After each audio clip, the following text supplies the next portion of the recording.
La protection solaire a toute son importance dans une routine cosmétique et notamment quand on parle des signes de l'âge, c'est primordial. Mais il y a toujours plein de questions au sujet des produits solaires et c'est toujours très compliqué de trouver un produit solaire qui nous convient. Alors c'est ce qu'on va voir aujourd'hui dans cette vidéo. Allons-y, c'est parti!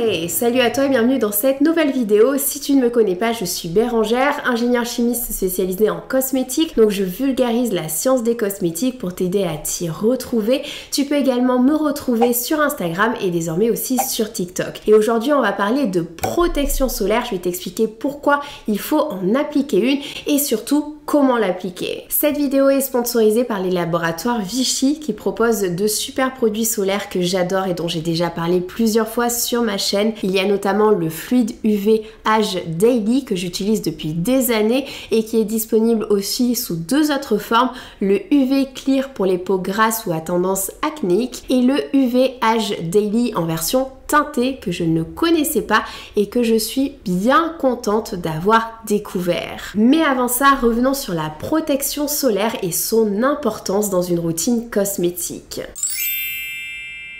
Le vieillissement cutané dépend de deux grandes familles de facteurs. Il y a le vieillissement intrinsèque lié à notre génétique. C'est un processus physiologique inévitable qui se traduit par une peau généralement plus sèche, des rides et une atrophie cutanée progressive. La peau devient plus fine. Et il y a le vieillissement extrinsèque lié à l'environnement extérieur.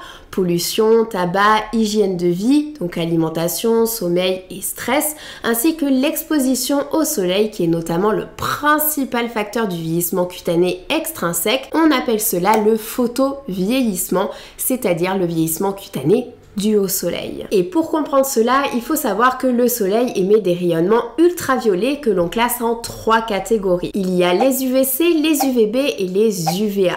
Les UVC sont arrêtés directement par la couche d'ozone, mais les UVB atteignent eux l'épiderme, la couche la plus superficielle de la peau, et peuvent engendrer des coups de soleil. Tandis que les UVA, eux, pénètrent plus profondément dans la peau jusqu'au derme. Et ils vont engendrer des dommages sur notre peau, comme par exemple des mutations génétiques au sein de l'ADN des cellules. Et ils vont aussi aller endommager les fibres de collagène et les fibres d'élastine. Or, ce sont deux protéines qui sont essentielles pour avoir une peau ferme et élastique. Donc une exposition au soleil non protégée entraîne un vieillissement accéléré de la peau qu'on appelle donc le photovieillissement. Cela va se traduire directement par l'apparition de taches brunes précoces, l'apparition de rides et de ridules, une perte d'élasticité et également une perte de fermeté. Donc la première chose à faire pour lutter contre les signes de l'âge, c'est d'éviter la surexposition au soleil et d'appliquer une crème solaire quotidiennement en extérieur. Cela a été démontré par plusieurs études cliniques. Si tu es en intérieur et que tu es proche d'une fenêtre, dans ces cas-là, je te conseille aussi d'avoir une protection solaire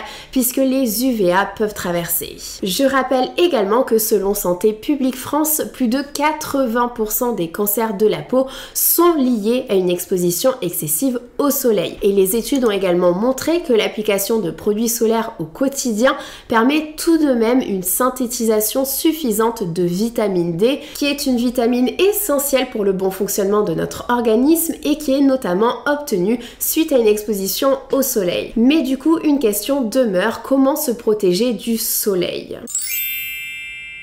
Avant même de parler de protection solaire, il faut déjà avoir les bons gestes, c'est-à-dire éviter la surexposition au soleil, éviter une exposition en plein milieu de la journée de midi à 16h, rechercher l'ombre si possible et utiliser des protections physiques comme des lunettes, un chapeau ou encore des vêtements anti-UV. Concernant les produits solaires, il faut savoir que SPF est l'abréviation de Sun Protection Factor qui se traduit en français par facteur de protection solaire. Et un SPF 15 protège contre 93% des UVB, c'est-à-dire qu'il absorbe 93% des UVB tandis que les 7% restants pénètrent dans notre épiderme. Un SPF 30 protège contre près de 97% des UVB et un produit SPF 50 protège contre 98% des UVB. Donc ainsi préconisé d'utiliser au minimum un SPF de 30. Et concernant les produits qui sont étiquetés SPF 50+, cela signifie tout simplement que le facteur facteur de protection solaire est au-dessus de 60. Mais comme on l'a vu, c'est important de se protéger des UVB, mais aussi des UVA. Et en Europe, pour un produit solaire qui protège des UVB et des UVA, cela signifie que la protection UVA doit être au minimum d'un tiers du SPF. C'est-à-dire qu'un SPF 15 offre au minimum une protection UVA de 5, un SPF 30 de 10, un SPF 50 de 16 et un minimum de 20 pour un SPF 50+. Pour information, le fluide UV H Daily de Vichy offre une protection de SPF 50+ et une protection UVA de 46, donc on est sur une très haute protection. La protection solaire s'applique toujours en dernier de la routine cosmétique, c'est-à-dire que pour ta routine cosmétique le matin, tu commences par le nettoyage ou alors par un rinçage à l'eau tout simplement suivant ton type de peau.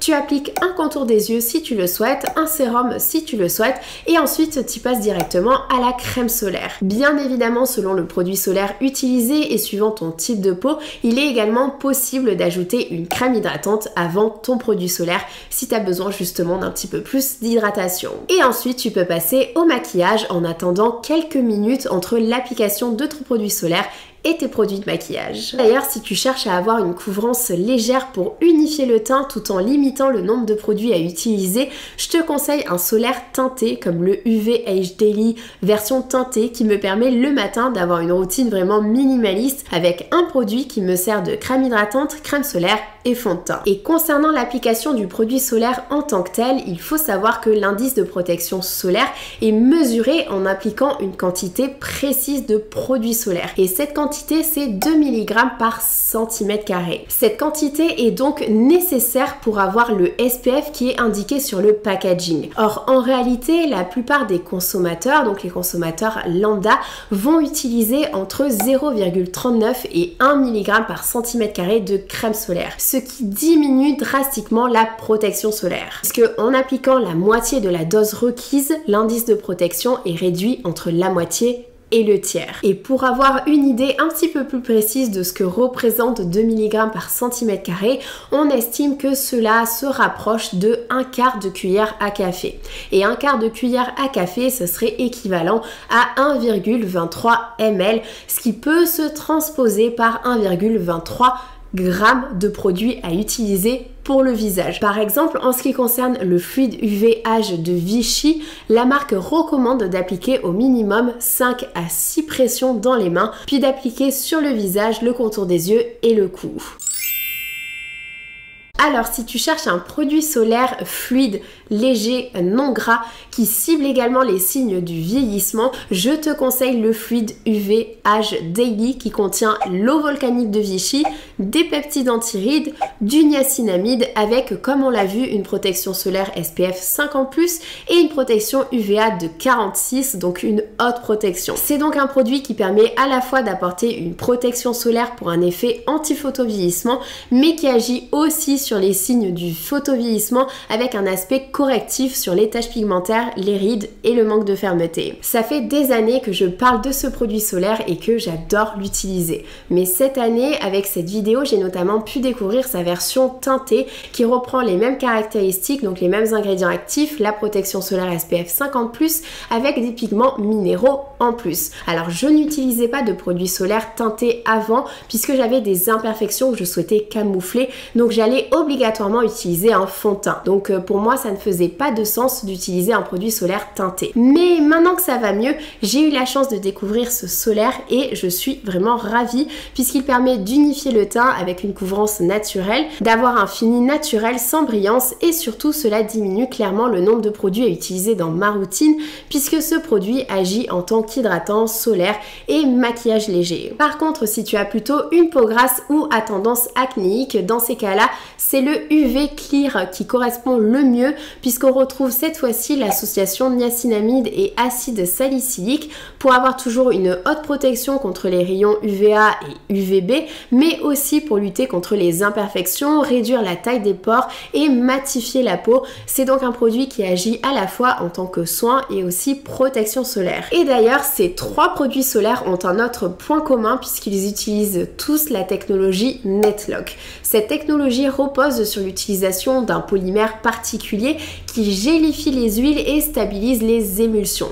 Concrètement, cela signifie que les filtres solaires sont enveloppés dans de fines gouttelettes d'huile gélifiée, ce qui permet d'une part la formation d'un film ultra fin sur la peau pour avoir un rendu vraiment très léger, invisible, sans traces et sans effet collant ou gras. Et cela permet aussi de renforcer la protection solaire. Avec ou sans cette technologie Netlock, le SPF n'est pas le même. La technologie Netlock permet d'assurer une protection plus élevée, d'avoir un SPF plus haut. Et pour finir, le maillage des filtres permet également d'augmenter la résistance du produit à la sueur, à l'eau et au sable, ce qui permet d'avoir une protection qui dure plus longtemps dans le temps. Comme d'habitude, je t'ai mis les produits mentionnés dans cette vidéo directement en barre d'infos et surtout si tu as déjà testé un ou plusieurs de ces produits solaires, n'hésite pas à faire un retour en commentaire. Je te fais de très gros bisous, surtout prends soin de toi, ciao!